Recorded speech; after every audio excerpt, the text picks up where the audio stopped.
You may recall from Calculus 1 that this definite integral, the integral from a to b of f of x dx, is defined when f of x is continuous on the closed interval from a to b. And in lecture 15 we're going to extend this definition in two ways.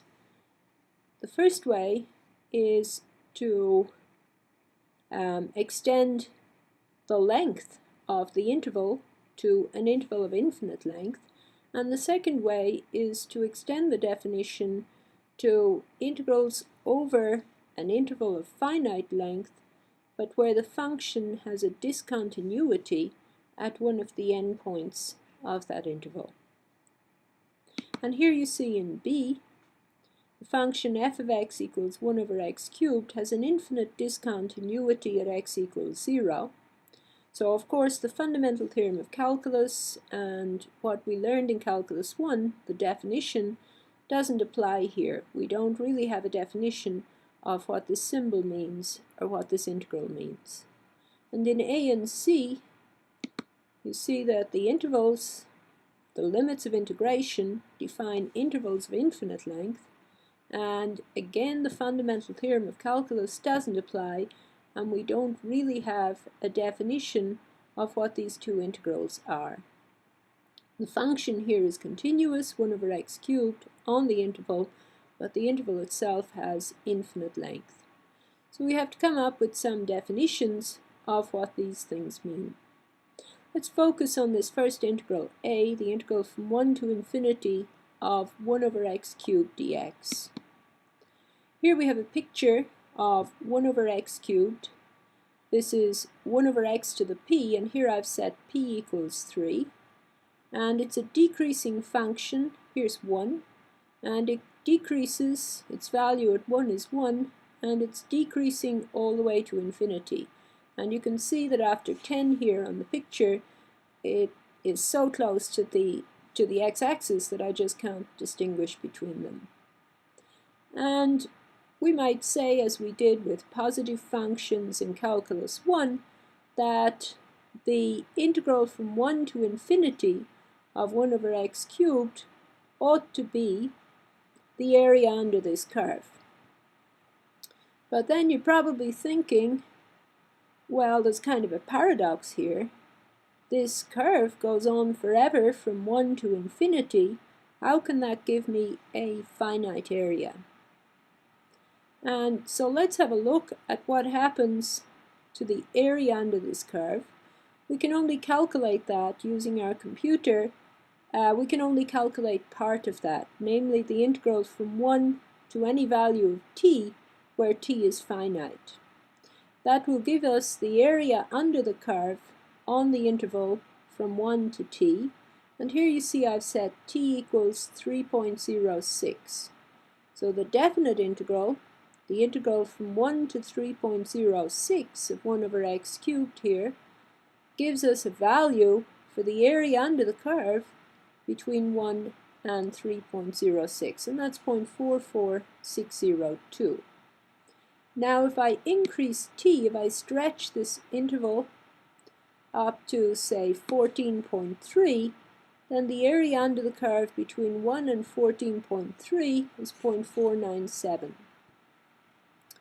Now how about I stretch it to around 26.48. So now we have the area under the curve between 1 and 26.48 is 0.499287. It's increasing as I increase the right-hand limit point, but it's not increasing by that much.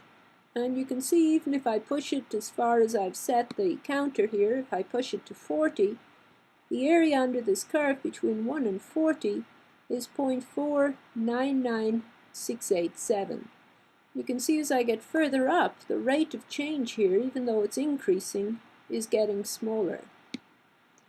And here I've drawn a little panel where we can integrate this function, the integral from 1 to t of 1 over x cubed, all the way up to t equals 1000.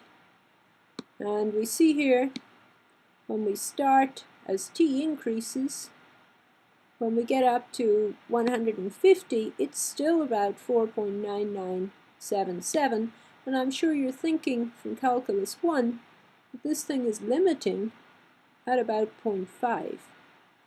And that, in fact, is how we define the integral from 1 to infinity of 1 over x cubed.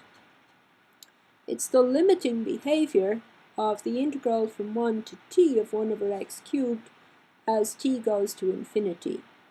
And you can think of that as the area under the curve, 1 over x cubed, between 1 and infinity, and you see, as in this case, that limit is sometimes finite, giving us a finite area.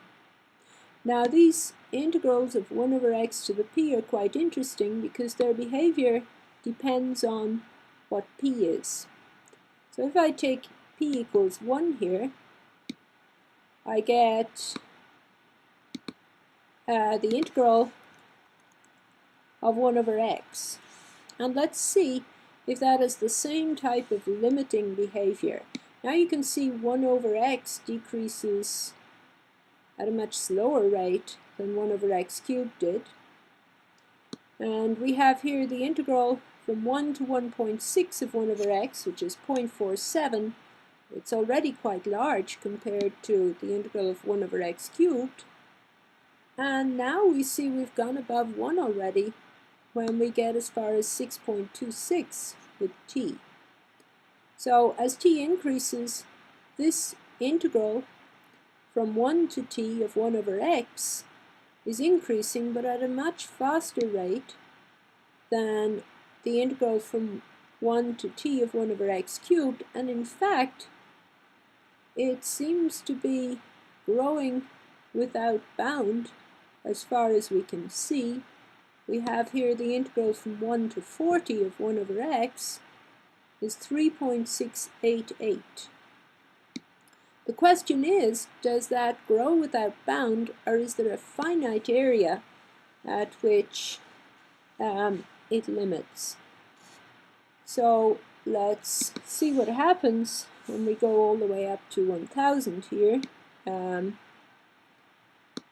So here we have the integral from 1 to t of 1 over x, because p equals 1, and we've gone all the way up to 40 above, and now we see when we stretch t between the interval between 1 and 258, we get above 5, and again we go above 6, and when we go all the way up to 1000, we're at 6.9.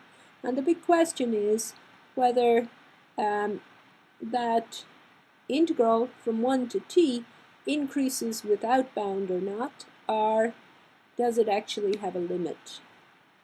And that's a question we'll answer in class. In fact, we'll see that the integral from 1 to infinity of 1 over x to the p is infinite if p is less than or equal to 1, and it's finite if p is greater than 1.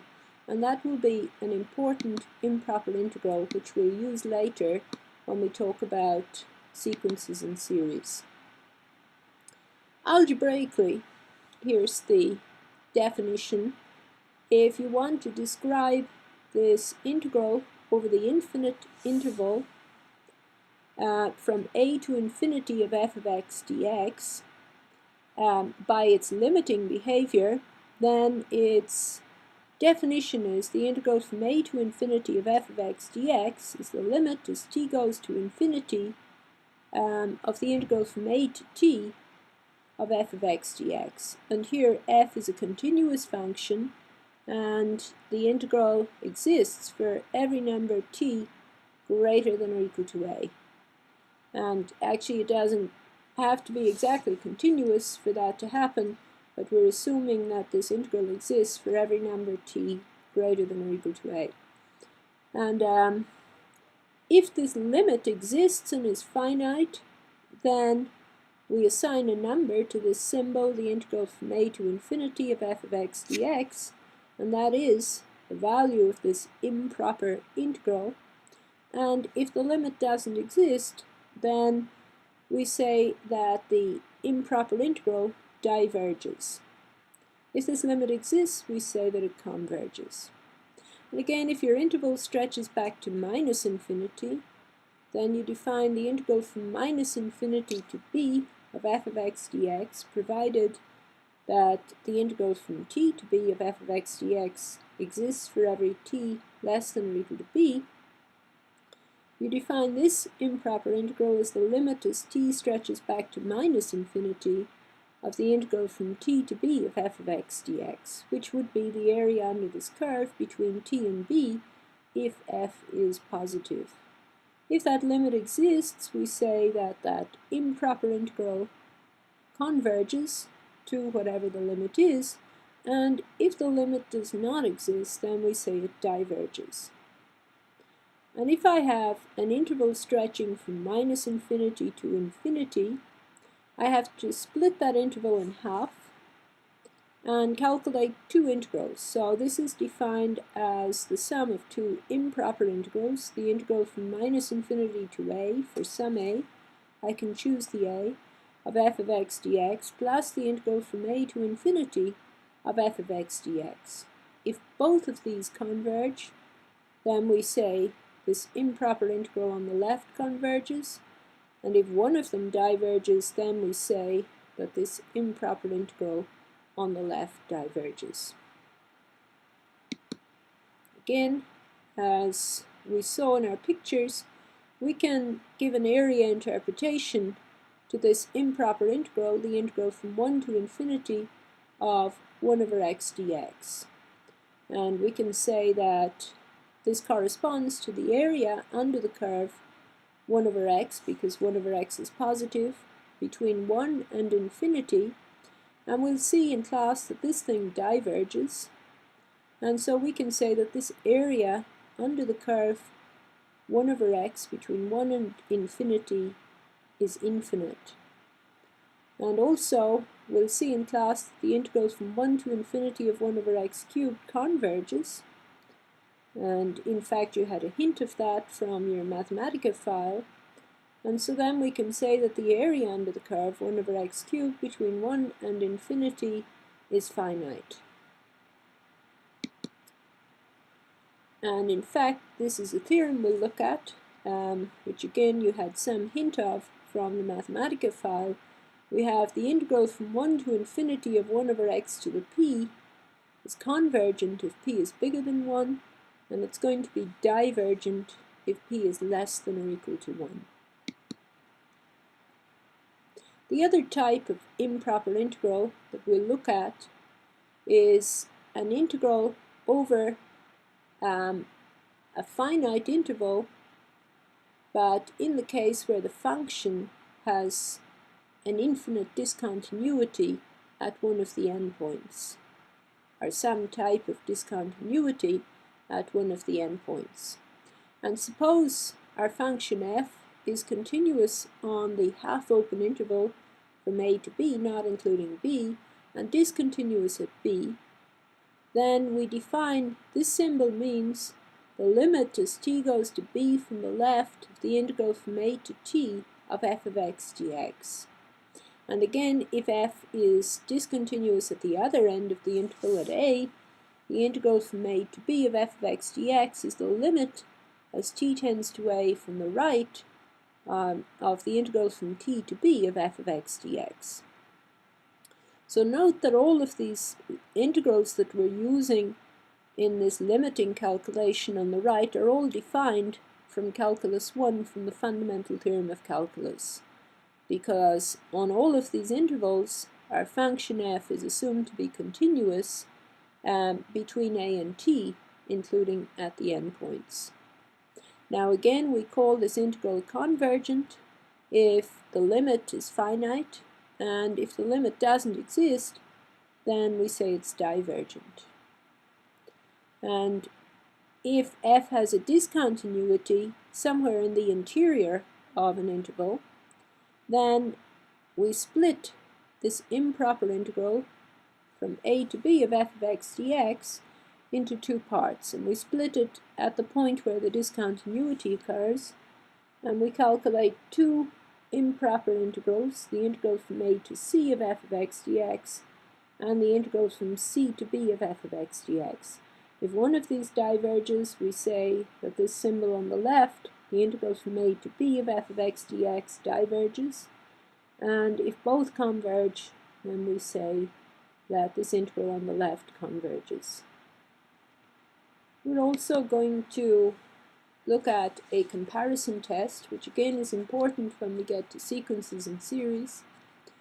And if I have two functions f and g, suppose f dominates g, suppose they're both positive and f is always larger than g, for x greater than or equal to a,